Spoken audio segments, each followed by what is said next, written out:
ദൈവരാജ്യം പ്രോഗ്രാമിലേക്ക് നിങ്ങൾക്ക് ഏവർക്കും സ്വാഗതം. ഇന്ന് ഈ പ്രഭാതത്തിലും നിങ്ങളോട് ഒരുമിച്ച് ദൈവവചനം ഷെയർ ചെയ്യുവാൻ ദൈവമായ കർത്താവ് സഹായിച്ചതിനായി ദൈവത്തിന് സകല മഹത്വവും സ്തുതിയും ആരാധനയും അർപ്പിക്കുന്നു. ഈ ദൈവവചന കേൾവി നിങ്ങളുടെ ഓരോരുത്തരുടെയും ജീവിതത്തിൽ കഴിഞ്ഞ നാളുകളിൽ അനുഗ്രഹമായി തീർന്നു എന്ന് കേൾക്കുന്നതിൽ ഞാൻ വളരെ സന്തോഷിക്കുകയും ദൈവത്തിന് നന്ദി പറയുകയും ചെയ്യുന്നു. ഇന്നത്തെ ഈ ദൈവവചന ചിന്തയും പ്രാർത്ഥനയും നിങ്ങളുടെ ഓരോരുത്തരുടെയും ജീവിതത്തിൽ അനുഗ്രഹകരമായി തീരട്ടെ എന്ന് ഞാൻ പ്രാർത്ഥിക്കുന്നു. ഈ പ്രഭാതത്തിൽ നിങ്ങളുമായി പങ്കുവയ്ക്കുവാൻ ഞാൻ തിരഞ്ഞെടുത്തിരിക്കുന്ന വേദവചനം യോഹന്നാന്റെ സുവിശേഷം 8-ാം അധ്യായം 32 മുതലുള്ള വാക്യങ്ങളാണ്. അത് ഞാനിവിടെ വായിക്കുന്നു. സത്യം അറിയുകയും സത്യം നിങ്ങളെ സ്വതന്ത്രമാക്കുകയും ചെയ്യും.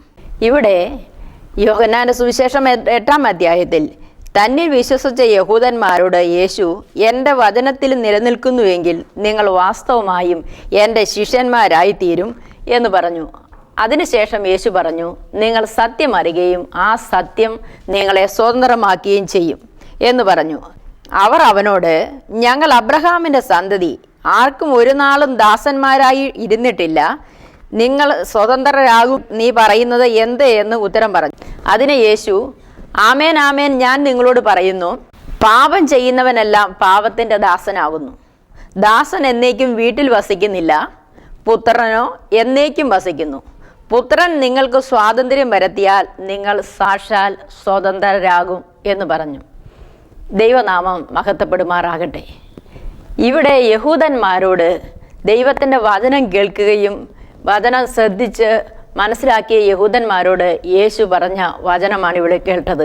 അപ്പോൾ യഹൂദന്മാർ പറയുന്നു, ഞങ്ങൾ ഒരിക്കലും ഒരുത്തർക്കും ദാസന്മാരായിട്ട് ഇരുന്നിട്ടില്ല എന്ന് പറഞ്ഞു. സാക്ഷാൽ സ്വാതന്ത്ര്യം, പാപത്തിൽ നിന്നുള്ള സ്വാതന്ത്ര്യം ക്രിസ്തു ഒരു മനുഷ്യന് നൽകുന്നു. ദൈവത്തിൻ്റെ വചനമാണ് മനുഷ്യന് സ്വാതന്ത്ര്യം നൽകുന്നത്.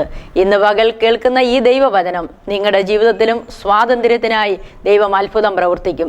എബ്രായ ലേഖനം 4-ാം അധ്യായം 12-ാമത്തെ വാക്യത്തിൽ ദൈവവചനത്തിൻ്റെ ശക്തിയെക്കുറിച്ച് പറഞ്ഞിരിക്കുന്നു. അവിടെ അതിങ്ങനെയാണ് പറയുന്നത്, ദൈവത്തിൻ്റെ വചനമോ ജീവനും ചൈതന്യവുമുള്ളതായി ഇരുവായ് തലയുള്ള ഏതു വാളിനേക്കാൾ മൂർച്ചയേറിയതും പ്രാണനെയും ആത്മാവിനെയും സന്ധിമജ്ജകളെയും വേർപിരിക്കും വരെ തുളച്ചു ചെന്ന് ഹൃദയത്തിൻ്റെ ചിന്തനങ്ങളെയും ഭാവങ്ങളെയും വിവേചിക്കുന്നതാകുന്നു. ദൈവവചനമാണ് ഒരു മനുഷ്യൻ്റെ ജീവിതത്തിൽ രൂപാന്തരം സംഭവിപ്പിക്കുന്നത്. ഒരു മനുഷ്യനെ ജീവിതത്തിൻ്റെ പാപത്തിൽ നിന്നുള്ള സ്വാതന്ത്ര്യം വരുത്തുന്നത് സാക്ഷാൽ ക്രിസ്തു ദൈവവചനമാകുന്നു. യേശു ക്രിസ്തുവിൻ്റെ യോഹന്നാന്റെ സുവിശേഷം 1-ാം അധ്യായത്തിൽ ഇങ്ങനെ വായിക്കുന്നു, ആദിയിൽ വചനമുണ്ടായിരുന്നു, വചനം ദൈവത്തോടു കൂടിയായിരുന്നു, വചനം ദൈവമായിരുന്നു, അവൻ കൃപയും സത്യവും നിറഞ്ഞവനായി നമ്മുടെ ഇടയിൽ പാർത്തു. സാക്ഷാൽ വചനം ജഡമായി തീർന്ന ശരീരം എടുത്ത് ഈ ലോകത്തിലേക്ക് വന്നതാണ് ക്രിസ്തു. ഈ വചനമാണ് സത്യം ആയി നമ്മുടെ ഇടയിൽ വന്നത്. യേശു പറഞ്ഞു, ഞാൻ തന്നെ വഴിയും സത്യവും ജീവനുമാകുന്നു, എന്നിൽ കൂടെ അല്ലാതെ ആരും പിതാവിൻ്റെ അടുക്കൽ എത്തുന്നില്ല. ദൈവം ഒരു മനുഷ്യന് സ്വാതന്ത്ര്യം വരുത്തുന്നത് ഒന്നാമതായി പാപം ചെയ്യുന്നവൻ പാപത്തിൻ്റെ ദാസനാണ്. പാപത്തിൽ നിന്നുള്ള സ്വാതന്ത്ര്യമാണ് ക്രിസ്തു നൽകുന്നത്. ഒരു മനുഷ്യൻ പാപത്തിൽ നിന്ന് സ്വാതന്ത്ര്യം പ്രാപിക്കണമെങ്കിൽ ക്രിസ്തുവിനെ യഥാർത്ഥമായി അവൻ അറിഞ്ഞ് അവൻ്റെ ഹൃദയത്തിൽ ക്രിസ്തു കടന്നു വന്നാൽ അവൻ്റെ പാപത്തിന് മോചനം പ്രാപിപ്പാൻ ഇടയായിത്തീരും. ദൈവനാമം മഹത്വപ്പെടുമാറാകട്ടെ. ഇവിടെ യഹൂദന്മാർ യേശുവിനോട് പറയുന്നു, ഞങ്ങൾ ഒരിക്കലും ആർക്കും ദാസന്മാരായി ഇരുന്നിട്ടില്ല, അപ്പോൾ ഞങ്ങൾ ഇന്നും സ്വതന്ത്രരാകണമെന്ന് പറയുമ്പോൾ യേശു പറയുന്നു, പാപം ചെയ്യുന്നവനെല്ലാം പാപത്തിൻ്റെ ദാസനാകുന്നു. പാപത്തിൻ്റെ പ്രവൃത്തി ചെയ്യുന്ന പിശാചിൻ്റെ അടിമത്തത്തിലാണ് അവനായിരിക്കുന്നതെന്ന്. എന്നാൽ ഈ പാപത്തിൻ്റെ അടിമത്തത്തിൽ കിടക്കുന്ന വ്യക്തിയെ പാപത്തിൽ നിന്ന് വിടുവിച്ച്, പിശാചിൻ്റെ പിടിയിൽ നിന്ന് വിടുവിച്ച് സ്വാതന്ത്ര്യം നൽകുവാനാണ് യേശു ക്രിസ്തു ഈ ഭൂമിയിൽ മനുഷ്യ അവതാരം ചെയ്ത് കടന്നു വരുവാനിടയായി തീർന്നത്. അപ്പോൾ സ്വാതന്ത്ര്യം എന്നത് ഒന്നാമതായി ക്രിസ്തു നൽകുന്ന സ്വാതന്ത്ര്യം പാപത്തിൽ നിന്ന് അല്ലെങ്കിൽ പിശാചിൻ്റെ അടിമത്തത്തിൽ നിന്ന് മനുഷ്യന് സ്വാതന്ത്ര്യം നൽകുവാൻ ക്രിസ്തുവിന് കഴിയും. ഉദാഹരണത്തിനായി യേശു ക്രിസ്തുവിൻ്റെ അടുക്കൽ കടന്നു വന്ന പാപിയായ മനുഷ്യന് യേശു സ്വാതന്ത്ര്യം നൽകുന്ന വചനത്തെക്കുറിച്ച് നമുക്ക് ചിന്തിക്കുക.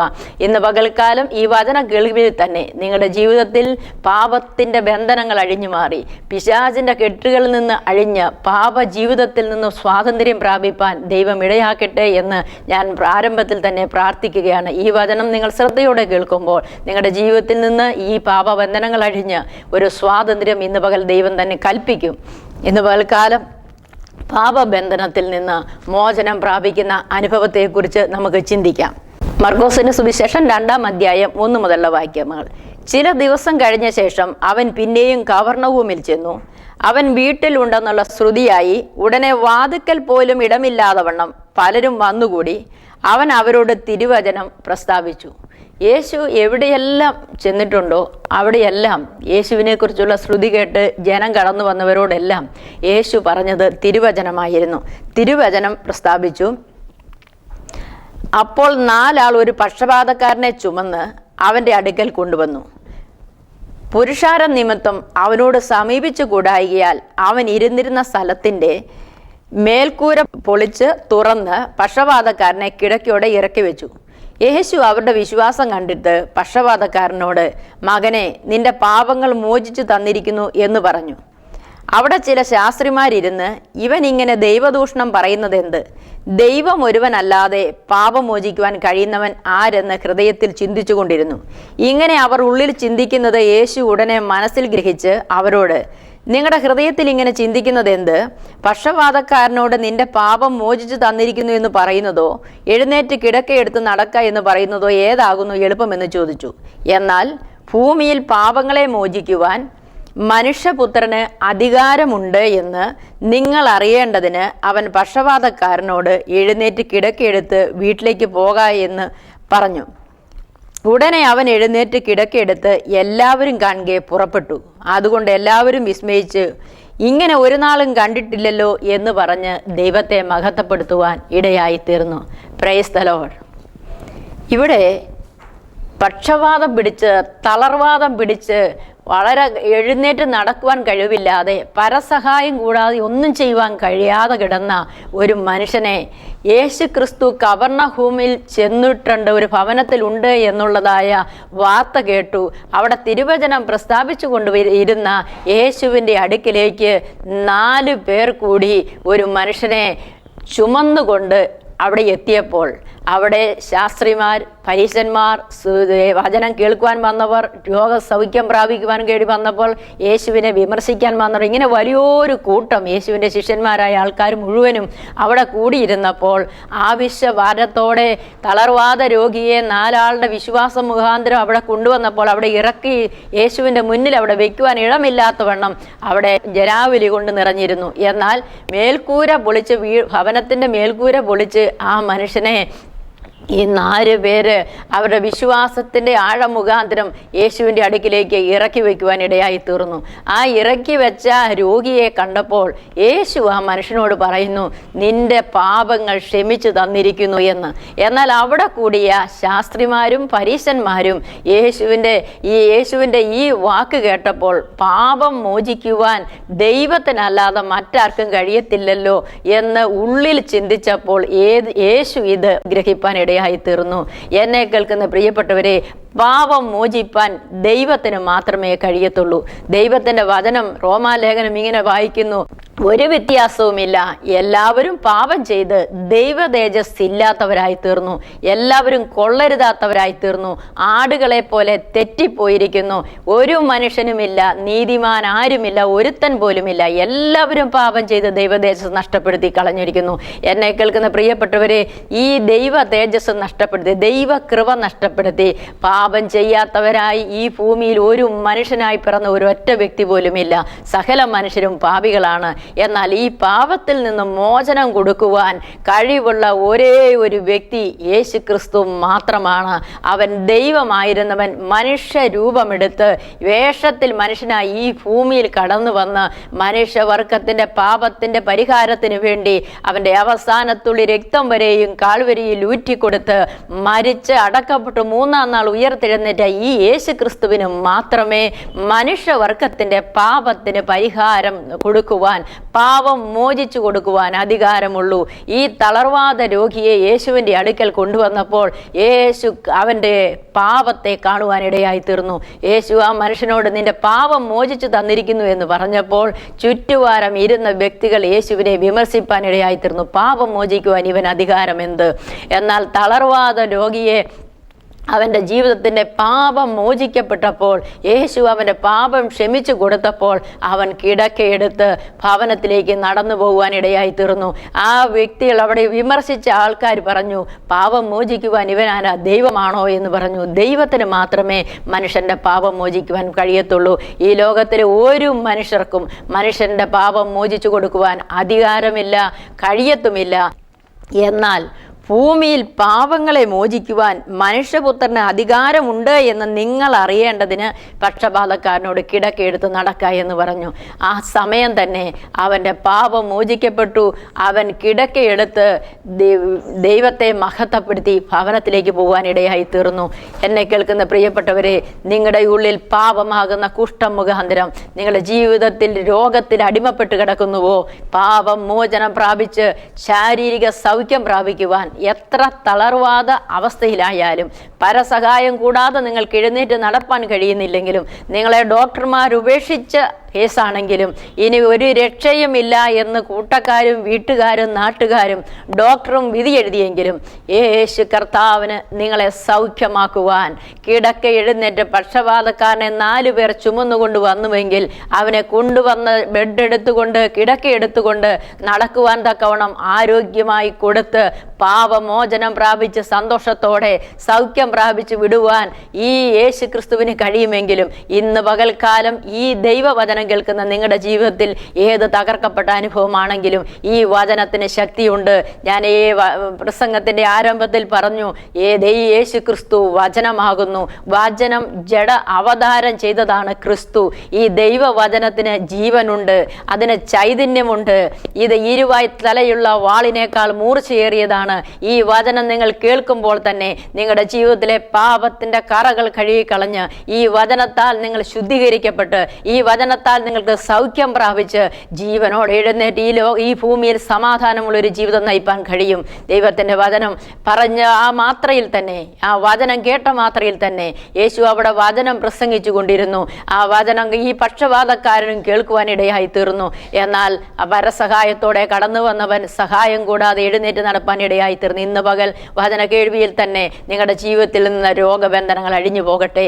പാപത്തിന്റെ ക്ഷമയ്ക്ക് വേണ്ടി ക്രിസ്തുവേ, എൻ്റെ പാപങ്ങളെ ക്ഷമിച്ച് എന്നെ ഈ രോഗക്കിടക്കിൽ നിന്ന് എഴുന്നേൽപ്പിക്കണമേ എന്ന് ഹൃദയത്തിൽ പ്രാർത്ഥിച്ചാട്ടെ. കർത്താവ് കൊടുക്കുന്ന സൗഖ്യം, പാപമോചനം, ഒന്നാമത്തെ ക്രിസ്തു കൊടുക്കുന്ന സ്വാതന്ത്ര്യം എന്ന് പറയുന്നത് പാപത്തിൽ നിന്നുള്ള സ്വാതന്ത്ര്യം. പാപത്തിൻ്റെ ഉറവിടം പിശാചാകുന്നു.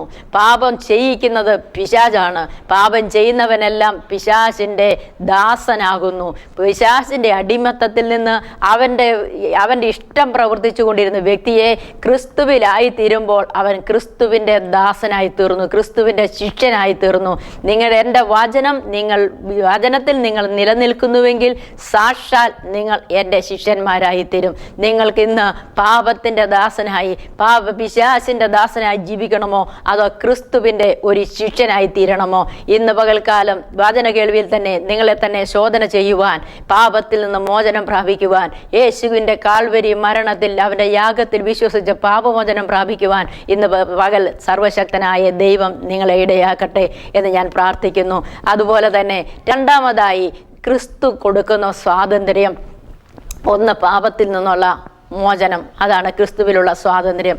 രണ്ടാമതായി ക്രിസ്തു കൊടുക്കുന്ന സ്വാതന്ത്ര്യമാണ് അവനെ രോഗത്തിൽ നിന്നുള്ള മോചനം, രോഗസൗഖ്യം. ക്രിസ്തു രോഗത്തിൻ്റെ അടിമത്തത്തിൽ നിന്ന്, ബാധ, പൈശാചിക ബന്ധനത്താൽ ഉണ്ടാകുന്ന പല രോഗങ്ങളുമുണ്ട്. പലപ്പോഴും ഇത് ഡോക്ടർമാർക്കോ സയൻസിനോ തിരിച്ചറിയുവാൻ കഴിയത്തില്ല. അനേക ആസ്പത്രികളിൽ മാറി മാറി ചികിത്സിച്ചിട്ടും രോഗം മാറുന്നില്ല. അവിടെ ചെല്ലുമ്പോൾ കാര്യമായ രോഗങ്ങളൊന്നും കാണുന്നില്ല. അവർ ഒരുപാട് ടെസ്റ്റ് ചെയ്ത് ഭവനത്തിലേക്ക് വിടും. പക്ഷേ ഇതിൻ്റെ പിന്നിൽ വ്യാപരിക്കുന്ന ബാധ അല്ലെങ്കിൽ പൈശാചിക ബന്ധനത്തെ തിരിച്ചറിയുവാൻ കഴിയാതെ ഇത് ഡോക്ടർമാർക്ക് മാറ്റുവാൻ കഴിയുന്നതല്ല. അതിന് ഉദാഹരണത്തിനായി ദൈവവചനത്തിലേക്ക് നമുക്ക് മടങ്ങി വരാം. കർത്താവ് നൽകുന്ന അടുത്ത സ്വാതന്ത്ര്യം പൈശാചിക ബന്ധനത്തിൽ നിന്ന്, രോഗശക്തിയിൽ നിന്നുള്ള മോചനം. മർക്കോസിന്റെ സുവിശേഷം 5-ാം അധ്യായം 25-ാം വാക്യം. 12 സംവത്സരമായിട്ട് രക്തസ്രാവമുള്ളവളായി പല വൈദ്യന്മാരാലും ഏറിയൊന്ന് സഹിച്ച് തനിക്കുള്ളതെല്ലാം ചിലവിട്ടിട്ട് ഒട്ടും ഭേദം വരാതെ ഏറ്റവും പരവശയായി തീർന്ന ഒരു സ്ത്രീ യേശുവിൻ്റെ വർത്തമാനം കേട്ടു. അവൻ്റെ വസ്ത്രമെങ്കിലും തൊട്ടാൽ ഞാൻ രക്ഷപ്പെടും എന്ന് പറഞ്ഞു. പുരുഷാരത്തിൽ കൂടി പുറകിൽ വന്ന് അവൻ്റെ വസ്ത്രം തൊട്ടു. ക്ഷണത്തിൽ അവളുടെ രക്തസ്രാവം നിന്നു. ബാധ മാറി താൻ സ്വസ്ഥയായി എന്ന് അവൾ ശരീരത്തിൽ അറിഞ്ഞു. ഉടനെ യേശു തങ്കൽ നിന്ന് ശക്തി പുറപ്പെട്ടു എന്ന് ഉള്ളിൽ അറിഞ്ഞിട്ട് പുരുഷാരത്തിൽ തിരിഞ്ഞ് എൻ്റെ വസ്ത്രം തൊട്ടത് ആരെന്ന് ചോദിച്ചു. ശിഷ്യന്മാർ അവനോട്, പുരുഷാരം നിന്നെ തിക്കുന്നത് കണ്ടിട്ടും എന്നെ തൊട്ടത് ആരെന്ന് ചോദിക്കുന്നുവോ എന്ന് പറഞ്ഞു. അവനോ അത് ചെയ്തവളെ കാണുവാൻ ചുറ്റും നോക്കി. സ്ത്രീ തനിക്ക് സംഭവിച്ചതറിഞ്ഞിട്ട് ഭയപ്പെട്ട് വിറച്ചും കൊണ്ടുവന്ന് അവൻ്റെ മുന്നിൽ വീണ് വസ്തുതയൊക്കെ അവനോട് പറഞ്ഞു. അവൻ അവളോട്, മകളെ, നിന്റെ വിശ്വാസം നിന്നെ രക്ഷിച്ചിരിക്കുന്നു. സമാധാനത്തോടെ പോയി ബാധയൊഴിഞ്ഞ് സ്വസ്ഥയായിരിക്കുക എന്ന് പറഞ്ഞു. Praise lord. ഇവിടെ 12 വർഷമായി രക്തസ്രാവം നിമിത്തം പല വൈദ്യന്മാരാലും ഏറെ ഒന്ന് സഹിച്ച് തനിക്കുള്ളതെല്ലാം ചിലവിട്ടിട്ട് ഒട്ടും ഭേദം വരാത്ത ഒരു സ്ത്രീ, ഏറ്റവും പരവശയായി തീർന്ന ഒരു സ്ത്രീ ഇവിടെ യേശുവിനെ കുറിച്ചുള്ള വസ്തുത കേട്ടു. എന്താണ് യേശുവിനെ കുറിച്ചുള്ള വസ്തുത കേട്ടത്? 12 വർഷം ബ്ലീഡിങ്ങാൽ ഭാരപ്പെട്ട ഒരു സ്ത്രീയുടെ ചിത്രം ഈ വചനം കേൾക്കുമ്പോൾ നിങ്ങളുടെ മുന്നിൽ, നിങ്ങളുടെ ഭാവനയിൽ കൊണ്ടുവന്നാൽ നിങ്ങൾക്ക് മനസ്സിലാകും അവിടെ ശാരീരികമായ അവസ്ഥ എന്താണ്. അവിടെ 12 വർഷം പല വൈദ്യന്മാരാൽ ഹോമിയോപ്പതി ചെയ്ത് കാണും, ആയുർവേദം ചെയ്ത് കാണും, അലോപ്പതി ചെയ്ത് കാണും, പലവിധ സ്ഥലത്ത് കൊണ്ടുപോയി മന്ത്രതന്ത്രങ്ങൾ ചെയ്ത് കാണും. സകലതും ചെയ്ത് തനിക്കുള്ളതെല്ലാം ചിലവിട്ടിട്ടും ഒട്ടും ഭേദം വരാതെ പരവശയായി തീർന്ന ഒരു സ്ത്രീ. ഈ വിധത്തിൽ എല്ലാ വിധത്തിലും മാനസിക മണ്ഡലത്തിൽ, ശാരീരിക മണ്ഡലത്തിൽ, സാമ്പത്തിക മണ്ഡലത്തിൽ, ആത്മമണ്ഡലത്തിൽ, എല്ലാ വിധത്തിലും തകർക്കപ്പെട്ട ഒരു സ്ത്രീയെ ഈ വചനം നമ്മളെ പഠിപ്പിക്കുന്നു. എന്നാൽ ഇവൾ യേശുവിനെ കുറിച്ചുള്ള വർത്തമാനം കേട്ടു. യേശു സൗഖ്യദായകനാണ്, യേശു പാപികളെ രക്ഷിക്കുന്നവനാണ്, യേശു സമാധാനത്തിൻ്റെ പ്രഭുവാണ്. അവൻ്റെ അടുക്കൽ ചെന്ന അനേക കുരുടന്മാർ കാണുന്നു, ചെകിടന്മാർ കേൾക്കുന്നു, മുടന്തന്മാർ നടക്കുന്നു, മരിച്ചവർ ഉയർക്കുന്നു, കുഷ്ഠരോഗി സൗഖ്യം പ്രാപിക്കുന്നു. ഇങ്ങനെയുള്ളതായ വർത്തമാനം ഈ സ്ത്രീയുടെ ചെവിയിലെത്തുവാൻ ഇടയായി തീർന്നു. ഈ വചനം, ഈ യേശുവിനെ കുറിച്ചുള്ള വർത്തമാനം കേട്ടപ്പോൾ ആ സ്ത്രീയുടെ ഉള്ളിൽ ഒരു വിശ്വാസം അങ്കുരിപ്പാനിടയായി തീർന്നു. ഈ വിശ്വാസം നിമിത്തം അവിടെ ഉള്ളിലൊന്ന് പറഞ്ഞു, ഞാൻ എങ്ങനെയെങ്കിലും ഈ യേശുവിൻ്റെ വസ്ത്രത്തിൻ്റെ തൊങ്ങലെങ്കിലും ഒന്ന് തൊട്ടാൽ, വസ്ത്രത്തിലെങ്കിലും ഒന്ന് തൊട്ടാൽ ഞാൻ സൗഖ്യം പ്രാപിക്കും എന്ന് അവൾ വിശ്വസിച്ച് അവൾ ഭവനത്തിൽ ഇരിക്കുകയല്ല ചെയ്തത്.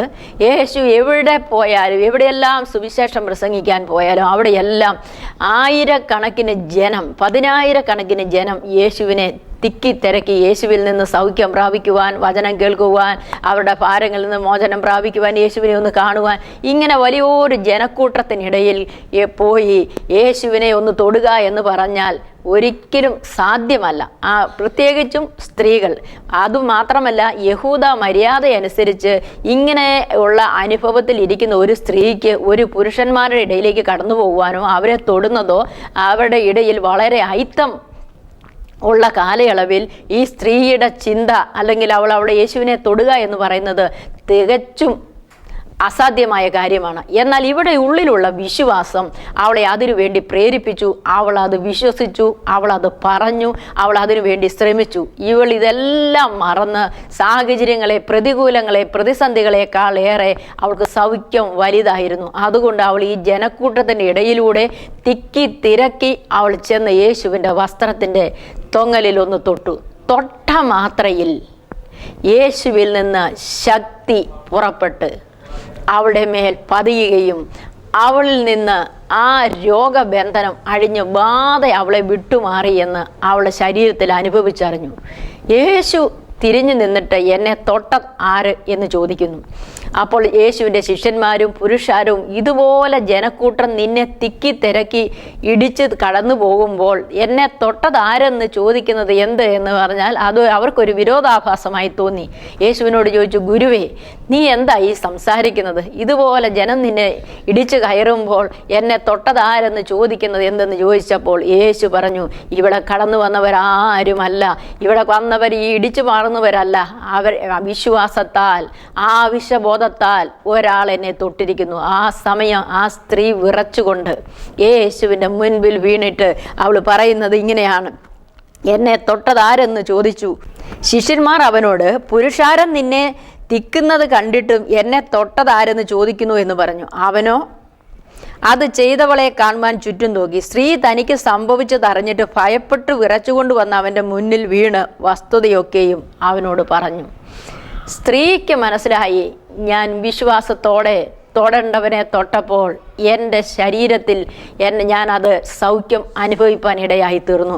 ആ സമയം യേശു അവളോട് പറയുന്ന ഒരു കാര്യമുണ്ട്. അവന് മുന്നിൽ വീണ് വസ്തുതയൊക്കെയും പറഞ്ഞ് അവൻ അവളോട്, മകളെ, നിന്റെ വിശ്വാസം രക്ഷിച്ചിരിക്കുന്നു, സമാധാനത്തോടെ ബാധയൊഴിഞ്ഞു സ്വസ്ഥമാകുക. ദൈവനാമം മഹത്വപ്പെടുമാറാകട്ടെ. ഈ സ്ത്രീക്ക് ഈ പല വൈദ്യന്മാരെ ഡോക്ടർമാർ ചികിത്സിച്ചിട്ടും ഇവളുടേതായ ഈ ബ്ലീഡിങ് എന്തുകൊണ്ട് നിന്നില്ല? ഇവളുടെ രോഗസൗഖ്യത്തിന് വേണ്ടി ഡോക്ടർമാരുടെ അടുക്കൽ പോകാഞ്ഞിട്ടല്ല, ചികിത്സിക്കാഞ്ഞിട്ടല്ല. അതിന് മുകളിലത്തെ വാക്യം വായിക്കുമ്പോൾ പല ഡോക്ടർമാരാലും ഏറിയൊന്ന് സഹിച്ച് തനിക്കുള്ളതെല്ലാം ചിലവിട്ടിട്ട് ഒട്ടും ഭേദം വരാതെ ഏറ്റവും പരവശയായി തീർന്ന സ്ത്രീ. ആ സ്ത്രീ ഈ യേശു കർത്താവിൻ്റെ വസ്ത്രത്തിൻ്റെ തൊങ്ങലിൽ വിശ്വാസത്താൽ തൊട്ടപ്പോൾ അവൾ സൗഖ്യം പ്രാപിക്കുവാനിടയായി തീർന്നു. കാരണം എന്തെന്ന് ചോദിച്ചാൽ, ജീവനുള്ള ദൈവത്തിൻ്റെ ശരീരത്തിൽ അവൻ്റെ വസ്ത്രത്തിൽ നിന്ന് ശക്തി പുറപ്പെട്ടിട്ടാണ് അവൾ സൗഖ്യമായി തീർന്നത്. എന്നെ കേൾക്കുന്ന പ്രിയപ്പെട്ടവരെ, ഈ വചനമാകുന്ന ക്രിസ്തുവിൻ്റെ വചനത്തിനും യേശു ക്രിസ്തുവിനും ശക്തിയുണ്ട്. അവൻ്റെ വസ്ത്രത്തിൻ്റെ തൊങ്ങലിൽ കൂടെ അവൻ്റെ അഭിഷേകം ഒഴുകുവാനിടയായി തീർന്നു. അതിന്മേൽ പിടിച്ചു നിൽക്കുവാൻ ഈ സ്ത്രീയെ ബാധിച്ചിരുന്ന പൈശാചിക ബാധയ്ക്ക് പിടിച്ചു നിൽപ്പാൻ കഴിയാതെ വണ്ണം ആ ശക്തി പുറപ്പെട്ട സമയം തന്നെ ആ സ്ത്രീയിൽ നിന്ന് അവളുടെ ബാധ ഒഴിവായി പോകുവാനിടയായി തീർന്നു. അപ്പോൾ തന്നെ അവൾക്ക് സൗഖ്യം പ്രാപിക്കുവാനിടയായി തീർന്നു.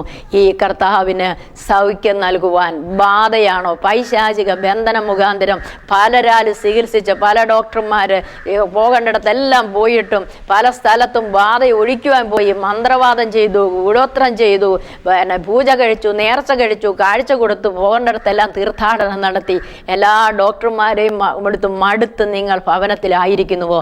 ഇന്ന് പകൽക്കാലം ഈ ക്രിസ്തുവിൻ്റെ വചനത്തിൻ്റെ ശക്തി അയച്ച് നിങ്ങളെ വിടുവിക്കുവാൻ കഴിയും. യേശു അവളോട് പറഞ്ഞു, നിന്റെ വിശ്വാസം നിന്നെ രക്ഷിച്ചിരിക്കുന്നു. ഇതിനാധാരം മറ്റൊന്നുമല്ല, നമ്മുടേതായ പൈസയോ നമ്മുടെ മെഴുകുതിരിയോ നമ്മുടെ എണ്ണയോ നമ്മുടേതായ യാതൊന്നും ദൈവം നമ്മളിൽ നിന്ന് ചോദിക്കുന്നില്ല. ഒരേ ഒരു കാര്യം, ക്രിസ്തുവിലുള്ള വിശ്വാസ നിമിത്തം ഈ യേശുവിനെ എന്നെ സൗഖ്യമാക്കുവാൻ കഴിയുമെന്ന് അവൻ എന്നെ തൊടണ്ട, ഞാൻ അവൻ്റെ വസ്ത്രത്തിലെങ്കിലും തൊട്ടാൽ സൗഖ്യം പ്രാപിക്കുമെന്ന് ആ സ്ത്രീ വിശ്വസിച്ചു. അവളത് ഉള്ളിൽ പറഞ്ഞു, അവളത് പുറത്തു പറഞ്ഞു. ആ വിശ്വാസത്തിൻ്റെ പ്രവൃത്തി അവൾ ചെയ്തു. യേശുവിൻ്റെ വസ്ത്രത്തിൻ്റെ വിളിമ്പിൽ തൊട്ടു.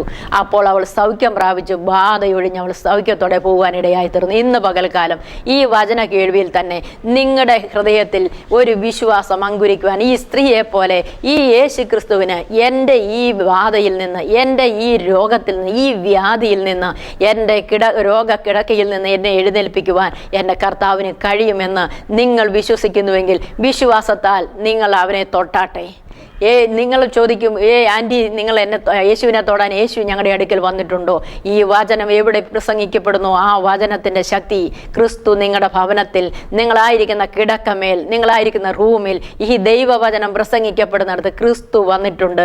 ഈ വചനമാണ് നിങ്ങളെ സൗഖ്യമാക്കുന്ന. വിശ്വാസത്താൽ ഈ യേശുവിനെ നിങ്ങൾ സ്വീകരിച്ചാട്ടെ, വിശ്വാസത്താൽ യേശുവിനോട് പ്രാർത്ഥിച്ചാട്ടെ. യേശു ഇന്ന് പകൽക്കാലം നിങ്ങളുടെ വ്യാധി അഴിച്ച് ഇതുവരെയും സൗഖ്യം പ്രാപിക്കാൻ കഴിയാത്ത മണ്ഡലത്തിൽ വചനത്തെ സൗഖ്യമാക്കുവാൻ, സ്വാതന്ത്ര്യം തരുവാൻ ക്രിസ്തു ഈ ലോകത്തിലേക്ക് വന്നു. ക്രിസ്തു സ്വതന്ത്രമാക്കിയാൽ നിങ്ങൾ സാക്ഷാൽ സ്വതന്ത്രരാകും. ഈ ലോകത്തിൽ ആർക്കും സ്വാതന്ത്ര്യം, എല്ലാവരും സ്വാതന്ത്ര്യം സ്വാതന്ത്ര്യം സ്വാതന്ത്ര്യം എന്ന് പറയും. പക്ഷേ സമാധാനം സമാധാനം എന്ന് പറയുമ്പോഴും സമാധാനം നഷ്ടപ്പെട്ട്, സ്വാതന്ത്ര്യം നഷ്ടപ്പെട്ട്, ജീവിതത്തിൽ സ്വസ്ഥതയില്ലാതെ രോഗത്തിൻ്റെ ബന്ധനത്തിൽ പിടിയിലായിരിക്കുന്നു, വ്യാധിയുടെ പിടിയിലായിരിക്കുന്നു. ഇന്ന് പകൽ ഈ വചനം നിങ്ങളെ വിടുവിക്കും. ഈ വചനത്തിൻ്റെ ശക്തി നിങ്ങളെ വിടുവിക്കും. ഇന്ന് പകൽക്കാലം ക്രിസ്തു നൽകുന്ന 1, പാപത്തിൽ നിന്നുള്ള സ്വാതന്ത്ര്യം, 2, രോഗത്തിൽ നിന്നുള്ള സ്വാതന്ത്ര്യം. ഈ ബാധയിൽ നിന്ന്, രോഗം മാത്രമല്ല, ഡോക്ടർക്ക് മാറ്റാൻ കഴിയാത്ത ബാധയാണോ നിങ്ങളെ പിടിച്ചിരിക്കുന്നത്, ഇന്ന് പകൽക്കാലം അതിൽ നിന്ന് നിങ്ങൾക്ക് സ്വാതന്ത്ര്യം ക്രിസ്തു നൽകും. സാക്ഷാൽ ക്രിസ്തു സ്വതന്ത്രമാക്കിയാൽ നിങ്ങൾ സ്വതന്ത്രരായിത്തീരും. ഇന്ന് പകൽക്കാലം ഈ വചനം കേൾക്കുക പ്രിയപ്പെട്ടവരെ. നിങ്ങൾക്ക് ഏതു വിധത്തിലുള്ള സ്വാതന്ത്ര്യമാണ് ആവശ്യമെങ്കിൽ ഇന്ന് പകൽ, കർത്താവേ ഇന്ന് എന്നെ സ്വതന്ത്രമാക്കണമേ, ഞാൻ ഇന്നവിധ രോഗത്താൽ ഭാരപ്പെടുന്നു, ഇന്ന വ്യാധിയാൽ ഞാൻ ഭാരപ്പെടുന്നു, പലരെയും ആശ്രയിച്ചു, എനിക്ക് കഴിയുന്നില്ല, എന്നെ രക്ഷിക്കുവാൻ ആർക്കും കഴിയുന്നില്ല എന്ന് നിങ്ങളുടെ നിസ്സഹായ അവസ്ഥ ഇന്ന് പകൽ യേശു കർത്താവിനോട് പറഞ്ഞാൽ അവൻ നിങ്ങളെ സ്വതന്ത്രമാക്കുവാൻ കഴിയും. ഇന്ന് പകൽ നമുക്ക് പ്രാർത്ഥിക്കാം. നിങ്ങൾക്ക് വേണ്ടി ഞാൻ പ്രാർത്ഥിക്കുവാൻ ആഗ്രഹിക്കുന്നു. എന്നോട് ഒരുമിച്ച് ഏത് അനുഭവത്തിലാണെങ്കിലും ഇന്ന് പകൽ നിങ്ങളായിരിക്കുന്ന സ്ഥലത്തിരുന്നു കൊണ്ട് ഒരു വാക്ക് കണ്ണുകൾ അടച്ച് അല്ലെങ്കിൽ ഈ സ്ക്രീനിലേക്ക് നോക്കി നിങ്ങളുടെ രോഗമുള്ള ഭാഗത്ത് നിങ്ങളുടെ കൈകൾ വെച്ച് ഇന്ന് പകൽ പ്രാർത്ഥിച്ചാട്ടെ. ഇന്ന് പകൽ തന്നെ ദൈവം വിടുവിപ്പാൻ നിങ്ങളുടെ അടുക്കൽ ഇറങ്ങി വന്നിട്ടുണ്ട്. നമുക്ക് പ്രാർത്ഥിക്കാം. സർവശക്തനും നിത്യനുമായ ഞങ്ങളുടെ നല്ല ദൈവമേ, സ്വർഗീയ പിതാവേ, നീ ഞങ്ങൾക്ക് സ്വാതന്ത്ര്യം വരുത്തിയാൽ നീ പൂർണ്ണമായി ഞങ്ങൾ സ്വാതന്ത്ര്യം പ്രാപിക്കും.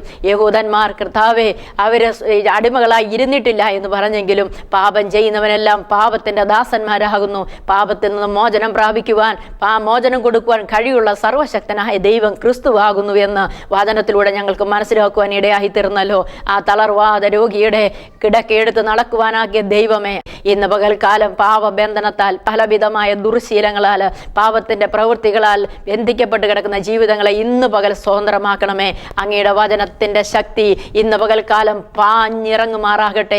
യേശുവിൻ്റെ നാമത്തിലുള്ള പാപമോചനം, യേശു കർത്താവിൻ്റെ രക്തത്താലുള്ള ശുദ്ധീകരണം, പാപത്തിൻ്റെ അടിമത്തത്തിൽ നിന്ന്, ശാപത്തിൻ്റെ അടിമത്തത്തിൽ നിന്ന്, പിശാചിന്റെ പിടിയിൽ നിന്ന് യേശുവിൻ്റെ നാമത്തിൽ ഈ വചനം കേൾക്കുന്ന ഓരോരുത്തരും സ്വാതന്ത്ര്യം പ്രാപിക്കുമാറാകട്ടെ. രോഗബന്ധനത്താൽ പിടിയപ്പെട്ട് ആരാലും സഹായിപ്പാൻ കഴിയാതെ തളർന്നു കിടക്കുന്ന വ്യക്തികൾ യേശുവിൻ്റെ നാമത്തിൽ ചാടി എഴുന്നേൽക്കുമാറാകട്ടെ. കാലുകളിന്മേൽ, ശരീരത്തിന്മേൽ ജീവൻ വ്യാപരിക്കുമാറാകട്ടെ. അങ്ങയുടെ വേഗത്തിലോടുന്ന വചനത്തിന്റെ ശക്തി രോഗിയുടെ മേൽ ആഞ്ഞടിക്കുമാറാകട്ടെ. ബാധകളാൽ ബന്ധിക്കപ്പെട്ട് എല്ലാവരാലും ഉപേക്ഷിക്കപ്പെട്ട് ആയിരിക്കുന്ന വ്യക്തികൾ, ഡോക്ടർമാർ, ഉപേക്ഷിക്കപ്പെട്ടവർ, സാമ്പത്തികമായി തകർന്നവർ, മാനസികമായി തകർന്നവർ, ആരും സഹായിപ്പാനില്ലാതിരിക്കുന്ന പ്രിയപ്പെട്ടവർ, ഈ വചനം കേൾക്കുന്നവരുടെ മേൽ ദൈവത്തിന്റെ വേഗത്തിലോടുന്ന വചനത്തിന്റെ ശക്തിയാൽ അവർ സൗഖ്യം പ്രാപിക്കുവാൻ ഇടയാകട്ടെ. കർത്താവേ, പാപത്തിൽ നിന്നും ശാപത്തിൽ നിന്നും രോഗബന്ധനങ്ങൾ അഴിഞ്ഞു മാറട്ടെ. മാരക രോഗത്താൽ, ബ്ലീഡിങ്ങാൽ, യൂട്രസിൽ മുഴകളാൽ ഭാരപ്പെടുന്ന വ്യക്തികൾ യേശുവിൻ നാമത്തിൽ നിന്ന് പകൽ സൗഖ്യം പ്രാപിക്കട്ടെ. മുഴകൾ അപ്രത്യക്ഷമായി പോകട്ടെ. മൈഗ്രെയിൻ, തലവേദനയാൽ ഭാരപ്പെടുന്ന പ്രിയപ്പെട്ടവരെന്ന് യേശുവിൻ്റെ ശക്തി ആഞ്ഞടിക്കുമാറാകട്ടെ. യേശുവിൻ്റെ നാമത്തിൽ മൈഗ്രെയിൻ നീങ്ങിപ്പോകട്ടെ. യേശുവിൻ്റെ നാമത്തിൽ നട്ടലിൻ്റെ പ്രയാസത്താൽ ഭാരപ്പെട്ട് കിടക്കമേലായിരിക്കുന്ന വ്യക്തികൾ യേശുവിൻ നാമത്തിൽ ജീവൻ പ്രാപിച്ച് ആ രോഗബന്ധനം യേശുവിൻ്റെ നാമത്തിൽ അഴിഞ്ഞു പോകട്ടെ. കർത്താവേ, നീ അവരെ ഓരോരുത്തരെയും ഏതുവിധ രോഗത്താൽ ഭാരപ്പെട്ട് കിടക്കുന്നുവോ ഇന്ന് പകൽക്കാലം അങ്ങയുടെ വചനമയച്ച് അവരെ വിടുവിക്കുമാറാകണമെന്ന് പ്രാർത്ഥിക്കുന്നു. സാക്ഷാൽ നീ ഞങ്ങളുടെ രോഗങ്ങളെ വഹിച്ചു, വേദനകളെ ചുമന്നു. നിന്റെ അടിപ്പണരാൽ സൗഖ്യം വന്നുമിരിക്കുന്നു. ആ വചനത്തിൻ്റെ പ്രവൃത്തി ഇന്ന് പകൽ വചനം കേട്ട് ഓരോരുത്തരുടെയും മേലെ വ്യാപരിക്കുന്നതിനായി സ്തോത്രം. കർത്താവെ, നീ ഓരോരുത്തരെയും തൊട്ട് സൗഖ്യമാക്കിയതിനായി സ്തോത്രം. പ്രാർത്ഥന കേട്ടതിനായി നന്ദി, യേശുവിൻ നാമത്തിൽ തന്നെ ആമേൻ. ഇപ്പോൾ തന്നെ നിങ്ങളുടെ ശരീരം ചെക്ക് ചെയ്യുക.